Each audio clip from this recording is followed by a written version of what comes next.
And greetings to you. This is Brother Salih, once again representing the Zeptepi Institute. And I wanted to follow up. I did an introductory video. We're going to begin a podcast called Muhammad Has the Keys, Self-Knowledge Podcast. And so I started to try to introduce a little bit about the theology of time, and I wanted to move forward just a little bit, a couple notches, if I could. The last thing we talked about how, like, time is the measurement of motion in space, and it is in cycles. Just like, we look at the 24-hour cycle of day and night, but in that 24-hour cycle, you also see energy, because you see the dry heat and light, and then the dark, cool, moist that comes at night.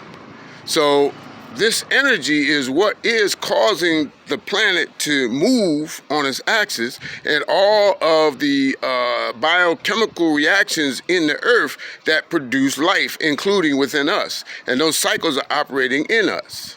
So the theology of time is the science of things coming forth, or things becoming manifest.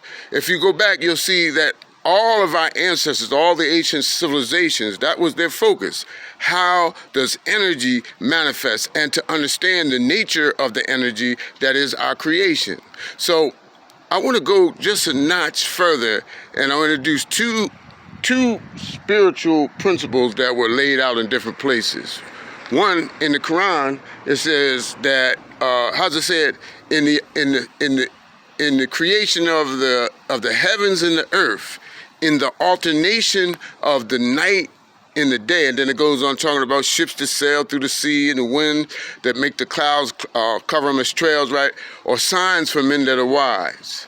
So in this, right, we learn that this energy cycle is present amongst us. It's always expressing itself. And as you look at civilization, at one point man learned how to get hold of the wind with sails and propeller ships. And we now look at, we got the use of carbon fuels to cause combustion, and then nuclear energy to cause combustion. All of this is about the expression of energy, and energy is what creates and drives things. So as the Honorable Elijah Muhammad began to introduce us to the theology of times, he was also introducing us to the highest knowledge of energy.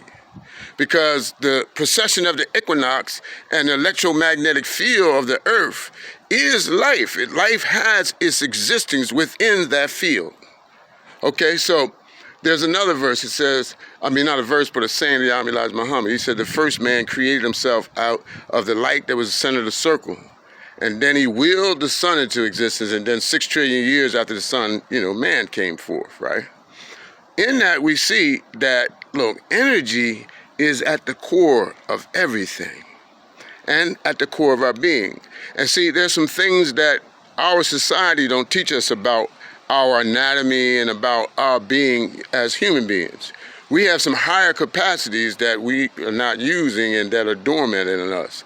In Eastern cultures, they talk about chakras, they talk about kundalini, they talk about energies that are able to be raised up in the human being that not only elevates consciousness, but also causes abilities, causes the ability to tune into things, ESP, the ability to bring our thoughts into reality.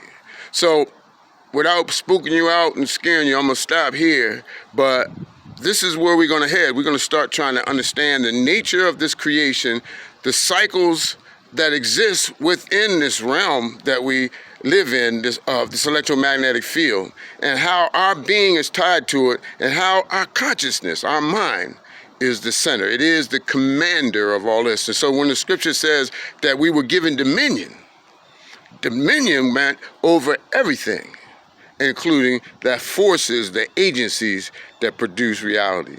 Thank you for listening. This is Brother Salih, just dropping another jewel with you. Peace be with you.